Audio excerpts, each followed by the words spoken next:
Welcome to study IQ my. Name is इज अमित वरीदी किलोर। अभी अभी भारतीय एयरटेल ने रिलायंस जियो को अपना कुछ मोबाइल एयरवेव्स का स्पेक्ट्रम बेच दिया। 1497 करोड़ की डील हुई है। लेट्स ट्राई टू अंडरस्टैंड कि बेसिकली इस डील का फायदा रिलायंस को क्या है, एयरटेल को क्या है। एयरटेल और रिलायंस आप दोनों उसके बारे में जानते ही हैं। आपके घर में किसी के पास एयरटेल का सिम होगा और किसी के पास रिलायंस का डेफिनेटली होगा। इंडीड पिछले 4 या 5 सालों में रिलायंस का सिम तो गारंटीड होगा, क्योंकि वो जितने भी डेटा, जितना भी यूट्यूब और जितना भी टिकटॉक देखा गया है वो बेसिकली रिलायंस की सिम के द्वारा ही देखा गया है। लेकिन ये अंडरस्टैंड करने से पहले कि स्पेक्ट्रम डील क्या हुई है, ये तो बहुत ही सिंपल कॉर्पोरेट भाषा में हम सीख लेंगे। हमें जो एग्जाम के पर्सपेक्टिव से समझना है वो ये जानना है कि मोबाइल स्पेक्ट्रम क्या होता है। देखिए, कम्युनिकेशंस के लिए हम रेडियो वेव्स का यूज करते हैं। यहां पे थोड़ा सा अच्छी तरह से समझ में आएगा, ठीक है। इलेक्ट्रोमैग्नेटिक वेव्स एनर्जी को कैरी ऑन करती हैं और इलेक्ट्रोमैग्नेटिक वेव्स का जो स्पेक्ट्रम है वो बड़ा लंबा सा यहां से स्टार्ट होता है, जहां पर लोअर फ्रीक्वेंसीज वेव्स होती हैं, फिर रेडियो वेव्स, उसके बाद इंफ्रारेड और ये विजिबल लाइट का ध्यान से देखिए, छोटा सा वहां पर रेनबो बना हुआ है, ये विजिबल लाइट। इसके अलावा हमें कोई लाइन, इसके विजिबल लाइट के दोनों तरफ की हमें कोई लाइट नहीं दिखती। तो इंफ्रारेड रेज जो होती हैं वो हमें दिखती नहीं है, ना ही हमें रेडियो वेव्स दिखती है। इसके साथ साथ अल्ट्रावायलेट और गामा रेज और हाईएस्ट फ्रीक्वेंसी, वो जो दूसरी वेव्स भी होती है वो भी नहीं दिखते। जब हम स्पेक्ट्रम देखते हैं, विजिबल स्पेक्ट्रम, उसके राइट हैंड साइड पे यानी कि अल्ट्रावायलेट गामा रेज, क्योंकि फ्रीक्वेंसी बढ़ती जाती है तो वो बहुत बहुत ज़्यादा एनर्जीज हो जाती हैं। इतनी ज़्यादा एनर्जी होती है कि वो बॉडी को सेल के लेवल पर भी अफेक्ट कर सकती हैं, बॉडी के डीएनए को अफेक्ट कर सकती हैं। तो लाइट के विजिबल लाइट के स्पेक्ट्रम में जितनी भी राइट हैंड साइड पर जो वेव्स हैं वो सारी की सारी होती हैं ह्यूमंस के लिए इन जनरल हार्मफुल। लेफ्ट में जो है उसका इंसान ने अपने इंजेन्युइटी से अपना दिमाग लगा के बहुत सारे से यूज लगा लिए। इंफ्रारेड के बाद जैसे ही हम रेडियो वेव्स पर जाते हैं, रेडियो वेव्स के अब यहां से इस स्पेक्ट्रम को हम पढ़ेंगे आज। ये है रेडियो वेव्स। आपका जीपीएस, आपका टॉल टैग, आपका ब्लूटूथ, आपका वाईफाई, आपका टीवी, आपका फोन, ये सारा का सारा, आपका एफएम, ये सारी की सारी जो चीजें हैं ये बेसिकली चलती हैं रेडियो वेव्स के द्वारा। अब रेडियो वेव्स का जो स्पेक्ट्रम है, अब देखिए यहां पे अगर हम देखें 9 किलो हर्ट्ज से लेके 400 गीगा हर्ट्ज तक है, ठीक है, इतना ही है। 9 किलो हर्ट्ज से 400 गीगा हर्ट्ज तक लिमिटेड है। उसके बाद हर एक का एक अलग अलग पर्पस भी है। देखिए एक एग्जाम्पल लेते हैं यहां पर देखिए, जैसे highway toll tags, highway toll tax का अगर हम देखें तो कुछ 5.2 गीगा हर्ट्ज का कुछ वो रेडियो स्पेक्ट्रम यूज करते हैं। आपकी गाड़ी के आगे वहां पर टोल क्या नाम है उसको, टैग लगा हुआ है, टोल टैग लगा हुआ है, वहां पर एक डिवाइस लगा हुआ है, इंफ्रारेड डिवाइस है, वो बेसिकली जैसे ही आपकी गाड़ी गुजरती है उसको वहीं पर चेक कर लेता है। लेकिन अब यहां पर नोटिस कीजिए कि ये जो लाइन है ये सिर्फ और सिर्फ लाइन ऑफ साइट पर चलती है। जैसे कि इसमें स्पेसिफिकली हाईवे टोल टैग्स हैं, मोर और लेस वाईफाई के जो नेटवर्क्स भी हैं वो भी स्पेसिफिकली इस जोन में, अगर हम देखें यहां से इस जोन में जो देखें तो ये वो वाली रेडियो वेव्स हैं, वो वाली इलेक्ट्रोमैग्नेटिक वेव्स हैं जो कि लाइन ऑफ साइट में जाती हैं। जाती तो बहुत दूर तक है परंतु ब्लॉक बहुत आसानी से हो जाती है। इसीलिए वाईफाई यूजुअली कमरे के अंदर लगा दिया जाए तो फिर धीरे धीरे 2-3 कमरे के अगर पीछे चले जाओगे तो वो पूरी की पूरी रेंज नहीं पकड़ता है। इसके नीचे अगर हम देखें वेदर रडार, सैटेलाइट रेडियो, ये सब के सब आप अंडरस्टैंड कीजिए कि अलग अलग स्पेक्ट्रम अलग अलग चीजों के लिए होता है। यहां पर जीपीएस अगर हम, हाँ अब आते हैं हम, बेसिकली हमारा जो मेन आज का फोकस है मोबाइल स्पेक्ट्रम पर। मोबाइल हमारा सबसे पहले जो, जब मोबाइल बिल्कुल नए बने थे तो वो स्टार्ट हुए थे 1G से, the first generation wireless telephone technology. 1980 के समय में जब ये टेक्नोलॉजी डेवलप हो रही थी तो 1G थे। उस समय basically radio signals on 1G network were analogue, ठीक है, इंफॉर्मेशन ट्रांसमिट होती थी एक कंटिन्यूअस सिग्नल के द्वारा, डिजिटल सिग्नल नहीं होते थे। 2G, जब 2G आया तो बेसिकली रेडियो सिग्नल्स वर डिजिटल। 2G का मतलब यह होता है कि अब आप उस वायरलेस डिवाइस से मैसेजेस, टेक्स्ट मैसेज भी बेसिकली भेज सकते हैं और रिंगटोन्स भी डाउनलोड करते रहते हैं। फिर फाइनली आपने डेफिनेटली 3G का तो आप अभी आजकल यूज किया ही होगा आपने, और 4G तो अब सबके सब यूज कर रहे हैं। Third generation, it supports services like mobile TV and high resolution video. अलग अलग प्रकार के ये बैंड होते हैं इलेक्ट्रोमैग्नेटिक वेव्स में। जो मोबाइल टेलीफोनी है वो स्पेसिफिकली स्पीकिंग इन 3 बैंड्स में होती है, 800, 900, 1800 और 2100। ठीक है, 800 में कहीं पे बांटा हुआ है, जैसे 824 से लेके 889 मेगाहर्ट्ज तक। देखिए एग्जांपल से फिर से समझें कि यहां पे हमारा इलेक्ट्रोमैग्नेटिक स्पेक्ट्रम है, ठीक है, और एक वेव की फ्रीक्वेंसी के बेसिस पर जो 800 मेगाहर्ट्ज की वेव होती है वो यहां पे क्या कहते हैं, लेट्स से कि 889, 824 से 889 है, इसको कहा जाता है 800 मेगाहर्ट्ज स्पेक्ट्रम। अब जो ये 824 मेगाहर्ट्ज से 889 का मेगाहर्ट्ज का जो स्पेक्ट्रम है, इसको मोबाइल फोन कंपनीज को दे दिया जाता है और इसी एयरवेव को यूज किया जाता है आपके सामने मोबाइल सिग्नल भेजने के लिए।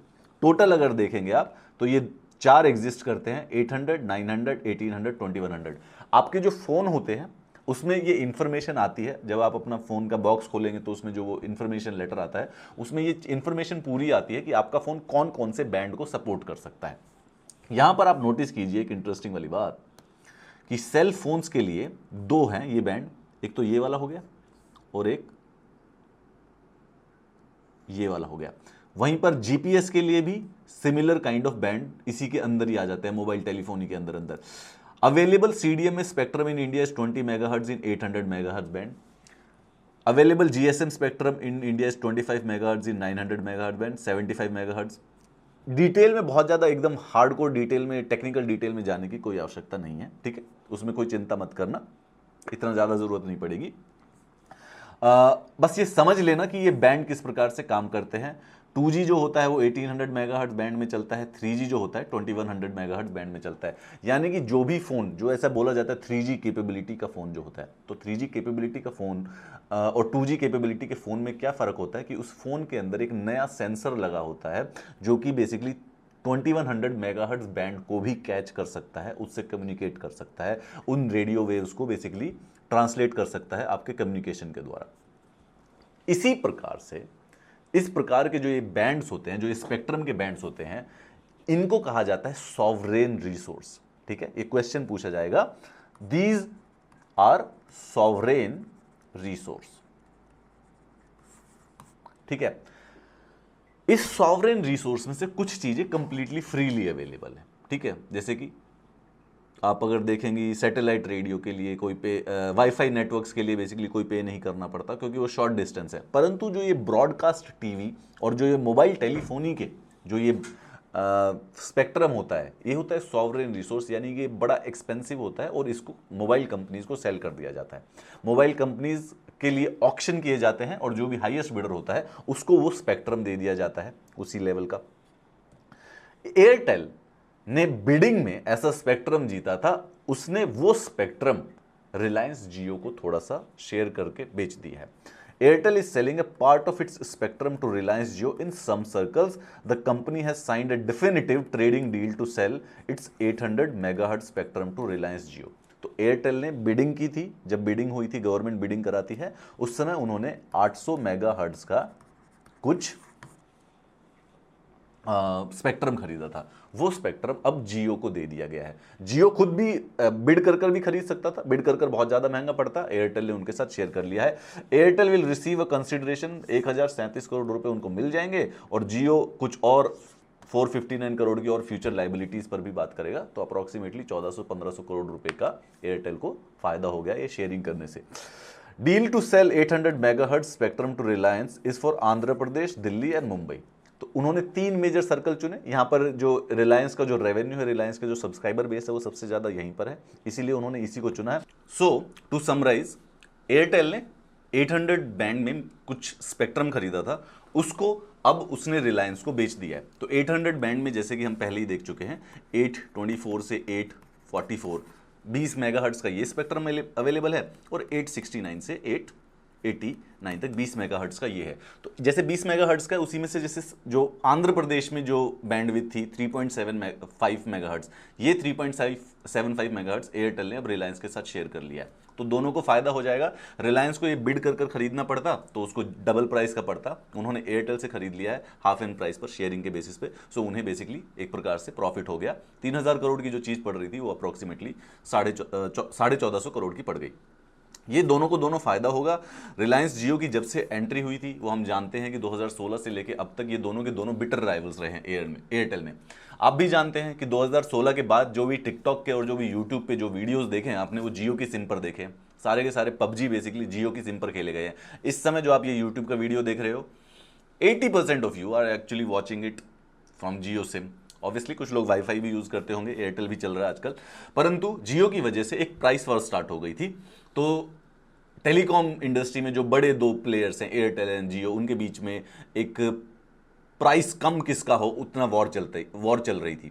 भाई 2016 से पहले देखते तो एयरटेल 300 रुपए में 1 GB डेटा देता था 1 महीने के लिए। आजकल वही 300 रुपए में 1 GB डेटा मिलता है पर डे के लिए, राइट। तो इसका मतलब उनको ये जो प्राइस वार स्टार्ट हुई थी, इनके बीच में एक राइवलरी चल रही थी। बट अगेन कहीं ना कहीं पर कोलैबोरेशन का भी टाइम आता है। जियो की कैपेसिटी बिल्डिंग का टाइम मिलेगा। जियो का जो ये 3 स्टेट है, आंध्र प्रदेश, दिल्ली, जो है, यहाँ पर उनका 17% ग्रॉस रेवेन्यू आता है। Again it's a very big market for them. इनको इसकी कॉस्ट 50% कम पड़ेगी, वरना एयरवेव्स खरीदनी पड़ती गवर्नमेंट से। 2 मार्च को भी गवर्नमेंट ने, डिपार्टमेंट ऑफ टेलीकम्युनिकेशन ने एक ऑक्शन कराई थी 800 बैंड्स के मेगाहर्ट्ज में स्पेक्ट्रम खरीदने के लिए, जिसमें रिलायंस ने बेसिकली कुछ खरीदा नहीं। सिमिलरली ऑब्वियसली इसीलिए नहीं खरीदा गया था क्योंकि उनकी प्रोबेबली एयरटेल के साथ डील चल रही थी, जिसको उन्हें हाफ प्राइस पर वो सारा का सारा स्पेक्ट्रम ऑटोमेटिकली मिल जाना था। So this creates a new Avenue कि बेसिकली जो हमारे जो टेलीकॉम है, जो कि राइवलरीज हैं, प्रोबेबली एक दूसरे के साथ कोऑपरेट करेंगे अपनी प्राइसिंग स्ट्रेटेजीज को थोड़ा सा और मैनेज करने के लिए, स्पेक्ट्रम को थोड़ा एक दूसरे के साथ मैनेज करने के लिए। इस पूरी की पूरी क्लास में आपको जो सबसे ज्यादा जरूरी वाली जो स्लाइड है वो ये वाली स्लाइड है। दिस इज अ स्लाइड जो कि आपको साइंस एंड टेक के लिए एक सिंपल क्वेश्चन के लिए प्रिपेयर कर सकती है। इस स्लाइड का स्क्रीनशॉट ले लीजिए और जरूरत पड़े तो इसका पीडीएफ मैं टेलीग्राम चैनल पर शेयर करूंगा। इस स्लाइड में आसानी से देखिए, ये 1G टेक्नोलॉजी होती है, 2G टेक्नोलॉजी होती है, 3G टेक्नोलॉजी होती है। इसके फीचर्स आपको ऑटोमेटिकली पता चल जाएंगे। एक जनरल जैसे आपको प्रॉपर्टीज हर चीज की याद रहनी चाहिए कि 1G टेक्नोलॉजी जो होती है उसमें जो ये ट्रांसमिशन होता था वो एनालॉग सिग्नल्स के द्वारा किया जाता था, और 2G में पहली बार डिजिटल सिग्नल्स के साथ स्टार्ट हो गया। डिजिटल सिग्नल से आप टेक्स्ट मैसेजेस भेजने लग गए। 3G में और आया तो वही, उसके बाद आप उसी टेक्नोलॉजी के ऊपर आप अपने मोबाइल फोन पे वीडियो भी देखने लग गए। 4G में बेसिकली वो स्पीड तेज हो गई, और 5G में वो स्पीड बहुत ही ज्यादा फिनोमिनल लेवल पर तेज हो जाएगी ऑलमोस्ट। वॉइस कॉल स्टार्ट हो गई 2G में, उसके बाद 3G और 4G में बेसिकली आप जो इंटरनेट कॉल्स होती हैं, जैसे व्हाट्सएप पे आजकल कॉल करते हैं, टेलीग्राम पर, इंस्टाग्राम पर एक दूसरे से कॉल कर सकते हैं, वो सारी की सारी कैपेबिलिटीज सिर्फ 4G में एग्जिस्ट करती हैं, राइट। उसके बाद आपको ये स्पेक्ट्रम भी थोड़ा सा एक बार स्टडी कर लेना चाहिए कि कौन से स्पेक्ट्रम पर कौन कौन सी सर्विसेज आप अवेलेबल कर रहे हैं। स्पेक्ट्रम के बारे में ये जानना भी जरूरी है। देखिए ध्यान रखिएगा कि हमारी जो इस समय स्लाइड है वो स्लाइड आपको सिर्फ और सिर्फ रेडियो स्पेक्ट्रम के बारे में इंफॉर्मेशन दे रही है, ये वाले इतने के बारे में, राइट। जो लोवेस्ट फ्रीक्वेंसीज हैं, इंफ्रारेड लाइट, अल्ट्रावायलेंट, गामा रेज और हाईएस्ट फ्रीक्वेंसीज, इसके बारे में यहां पर डिस्कशन नहीं है, सिर्फ रेडियो वेव्स के बारे में डिस्कस करता है। रेडियो वेव्स में भी अलग अलग प्रकार की वेव्स हैं, जैसे कि ये परमिएबल जोन, यानी यहां से लेके 9 किलोहर्ट्ज से लेके 2.2 गीगाहर्ट्ज तक वो वाली रेज होती हैं जो कि बेसिकली परमिएबल हो जाती हैं हमारे किसी भी बिल्डिंग के अंदर से, राइट। तभी मोबाइल फोन्स यूज करने के लिए आप इसी स्पेक्ट्रम में कुछ देंगे, क्योंकि ये मोबाइल फोन्स तो बेसिकली बिल्डिंग्स के अंदर भी होता है, तो इसीलिए आपको ऐसी रेडियो वेव्स चाहिएंगी जो कि ट्रांसफर हो जाए। Then we go for the semi permeable zone. Semi permeable zone वो होती है जो कि डेंस ऑब्जेक्ट के थ्रू बेसिकली उनको पेनिट्रेट नहीं कर सकते। यहाँ पे आप देखिए कि सैटेलाइट रेडियो और वेदर रडार, जो वेदर रडार या सैटेलाइट रेडियो है वो हमेशा ओपन में यूज होते हैं। अगर उनको बिल्डिंग के नीचे बेसमेंट में लिया जाए तो वो काम करना बंद कर देंगे। क्यों? क्योंकि जो रेडियो वेव्स जो वो यूज कर रहे हैं, जो स्पेक्ट्रम यूज कर रहे हैं, that radio wave does not penetrate the dense objects. तो कहीं पर भी बेसमेंट में चले जाइए, कंक्रीट से कोई बिल्डिंग बनी हुई है तो उसके अंदर नहीं जा पाएगी। इसके अलावा लाइन ऑफ साइट जोन, ये वो वाली टेक्नोलॉजीज हैं जिसमें बेसिकली जो ऑब्जेक्ट है वो सिर्फ लाइन ऑफ साइट में होनी चाहिए, जैसे कि स्पेसिफिकली वाईफाई नेटवर्क हो गया और हाईवे टॉल टैग हो गया। वाईफाई नेटवर्क आपके घर पे हैं वो 2 तरीके से होते हैं, याद रखिए। एक तो 2.2 गीगाहर्ट्ज का होता है और एक होता है 5 गीगाहर्ट्ज का। 5 गीगाहर्ट्ज का दोनों आपके पास होंगे अगर आप जानते हैं तो। 5 गीगाहर्ट्ज वाला जो होता है वो यूजुअली उसी कमरे में जहां पर राउटर लगा होता है वहां पर सबसे तेज आता है, और जो बाकी जो पूरा का पूरा घर होता है वहां पर यूजुअली 2.4 गीगाहर्ट्ज या 2.2 गीगाहर्ट्ज का जो रेडियो स्पेक्ट्रम यूज कर रहा है वो यूज किया जाता है। क्यों? क्योंकि यहां पर देखिए कि जो ये 2.2 वाला है ये परमिएबल है। Those radio waves actually can travel through the walls, तो वो वाईफाई दूसरे कमरे में भी आ जाता है अगर राउटर यहां रखा है। 5 गीगाहर्ट्ज वाला जो होता है वो generally basically line of site पे ज़्यादा बेहतर काम करता है, ज़्यादा स्पीड प्रोवाइड करता है, तो इसीलिए यहाँ पर वाईफाई नेटवर्क यूज होता है 5 गीगाहर्ट्ज वाला। उसी प्रकार से जैसे हाईवे टोल टैग, अब हाईवे टोल टैग आप देखेंगे तो तभी आपका टोल कटता है जब आप बेसिकली टोल बूथ से सामने से निकले और जो डिवाइस है आपके टोल टैग को डायरेक्टली देख सके। लाइन ऑफ साइट होने की जरूरत है, अगर लाइन ऑफ साइट नहीं होगा तो बेसिकली वो उसको कैच नहीं करेगा।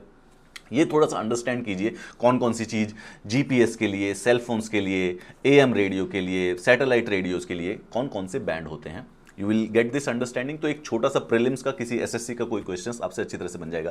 आप या तो इसकी स्क्रीनशॉट ले लीजिए, और अगर आप इसका स्क्रीनशॉट नहीं लेना चाहते हैं और आपका उसको पीडीएफ चाहिए तो आप इस टेलीग्राम चैनल पर मुझे ज्वाइन कर सकते हैं, जहाँ पे मैं आपको इसका पूरा का पूरा क्लास का पीडीएफ शेयर कर दूंगा। साथ में अगर आपको स्पेक्ट्रम से संबंधित कोई क्वेश्चन है तो आप वो मुझसे डेफिनेटली इस चैनल पर मुझसे बात कर पूछ सकते हैं। मैं रेगुलरली यहाँ पर इस चैनल पर वॉइस चैट करता हूँ, जहाँ पे आप मुझसे डायरेक्टली बात कर सकते हैं, लाइक 1 to 1। आप सवाल करेंगे, मैं उस समय आपका जवाब दूंगा। हम रेगुलरली इस पर वॉइस चैट कर सकते हैं। So please do join this channel to discuss the current affairs of the day and in case अगर आपको एग्जाम्स के कुछ डाउट है। परंतु सबसे ज्यादा जरूरी बात कि जो YouTube वीडियो अगर आप देखें तो यहाँ पे सबसे नीचे कमेंट कर, लाइक मत कीजिए परंतु कमेंट जरूर कीजिए, right. Have a nice day, I will see you in the next class.